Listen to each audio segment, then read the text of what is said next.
teman-teman mahasiswa. Di sini saya akan menjelaskan prosedur pelaksanaan ekstraksi dengan metode maserasi. Maserasi adalah salah satu metode ekstraksi yang konvensional dan paling sederhana. Metode ini biasanya paling sering digunakan karena paling gampang untuk dilaksanakan. Nah, metode ekstraksi dengan maserasi ini tidak memerlukan bantuan panas sehingga disebut dengan metode ekstraksi dingin.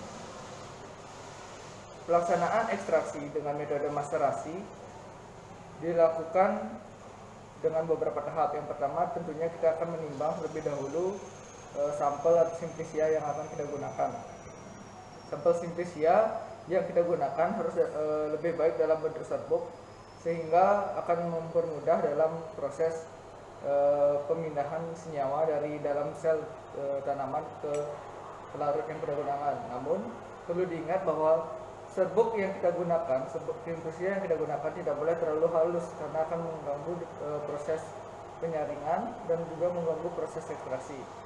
Kemudian setelah kita memperoleh serbuk simplisia kita masukkan ke dalam wadah yang kita gunakan.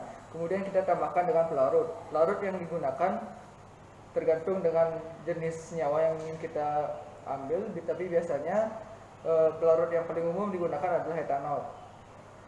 Jumlah pelarut yang kita gunakan itu tergantung keinginan kita, tapi biasanya jumlah yang paling baik digunakan adalah dengan perbandingan 1:10, di mana 1 merupakan simplisia dan 10-nya adalah pelarut.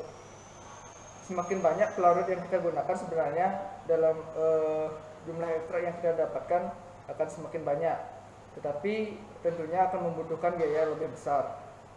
Nah, setelah kita menentukan jenis pelarut yang kita gunakan dan telah mendapat sampel yang kita gunakan, kemudian kita masukkan pelarut ke dalam sampel simplisia yang kita gunakan. Nah, terus setelah dimasukkan kemudian diaduk. Hari pertama diaduk, selanjutnya didiamkan selama 3 hari. Diamkan selama 3 hari dan masing-masing setiap hari kita akan melakukan pengaduan secara konstan. Pengaduan berfungsi untuk meningkatkan kelarutan dari senyawa yang kita gunakan. Nah, setelah diaduk semuanya, pada hari ketiga biasanya kita akan saring. Kemudian kita dapat melakukan remaserasi atau maserasi kembali terhadap ampas dari sampel yang kita maserasi. Nah, di sini saya punya sampel yang baru kita maserasi. Kemudian ini adalah sampel yang telah disaring. Jadi kita memperoleh filtrat. Filtrat ini kita tampung. Kemudian nanti setelah maserasi kedua atau remaserasi tersebut, kita akan memperoleh filtrat kembali. Nah, filtrat itu kita gabungkan ke filtrat yang pertama, baru kita uapkan. Baik, di sini kita akan melanjutkan proses ekstraksi dengan menggunakan metode reflux. Metode reflux merupakan salah satu jenis ekstraksi panas, di mana dalam proses ekstraksi tersebut nanti akan membutuhkan bantuan dari pemanasan.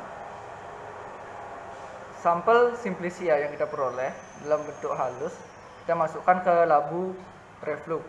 Nah, di dalam labu ini nanti kita masukkan simplisia, kemudian kita tambahkan batu didih. Sebelumnya pada sampel ini sudah saya tambahkan batu didih.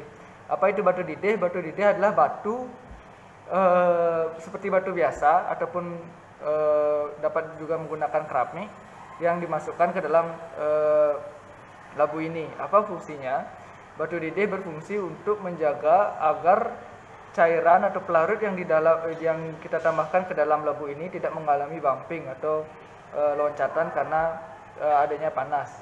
Nah, setelah kita masukkan batu didih, kemudian kita masukkan pelarutnya. Karena alat yang kita gunakan di kampus ini cukup kecil, maka kapasitas ekstraksi yang dapat kita lakukan tidak terlalu banyak.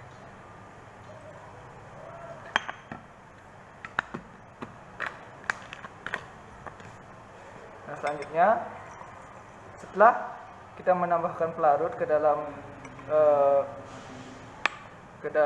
labu ini, kemudian alat reflux kita rangkai dengan kondensator dan pemanasan. Setelah semua bahan kita masukkan ke dalam labu alas bulat, selanjutnya labu alas bulat ini akan kita rangkai dengan kondensator dan kita letakkan di atas penangas air. Selanjutnya, penangas air akan kita nyalakan sehingga ia akan memanaskan sampel yang kita letakkan di dalam labu alas bulat. Proses ekstraksi dengan menggunakan metode reflux terjadi dengan bantuan pemanasan. Nah, kemudian apa bedanya pemanasan dengan menggunakan reflux dengan pemanasan menggunakan panci biasa? Pemanasan dengan menggunakan reflux akan terjadi proses kondensasi terhadap uap-uap yang terbentuk dari proses pemanasan, di mana uap yang terbentuk dari pelarut-pelarut yang kita gunakan akan naik ke atas dan masuk ke dalam kondensator. Kemudian uap-uap tersebut akan dirubah kembali menjadi bentuk cairan oleh kondensator, sehingga pada akhirnya uap-uap tersebut akan menetes kembali ke labu alas bulat. Hal ini akan menyebabkan pelarut yang kita gunakan dalam proses ekstraksi tetap konstan dan tidak hilang karena penguapan. Sedangkan ketika kita menggunakan bejana atau panci biasa sebagai alat untuk pemanasan, maka uap-uap yang terbentuk akan menguap dan hilang di udara, sehingga jumlah pelarut yang kita gunakan akan berkurang. Ekstraksi dengan menggunakan reflux biasanya digunakan untuk mengekstraksi senyawa-senyawa yang tahan terhadap panas, sebab jika suatu senyawa tidak tahan terhadap panas, maka senyawa-senyawa tersebut akan dirusak oleh pemanasan yang terjadi dalam proses ekstraksi.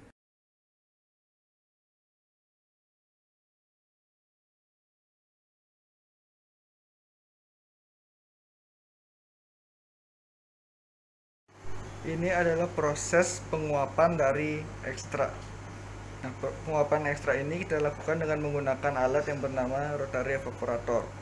Nah, prinsip kerja dari alat ini adalah ketika kita memasukkan ekstrak ke dalam labu rotary evaporator, maka di dalam labu tersebut ekstrak akan dipanaskan oleh water bath.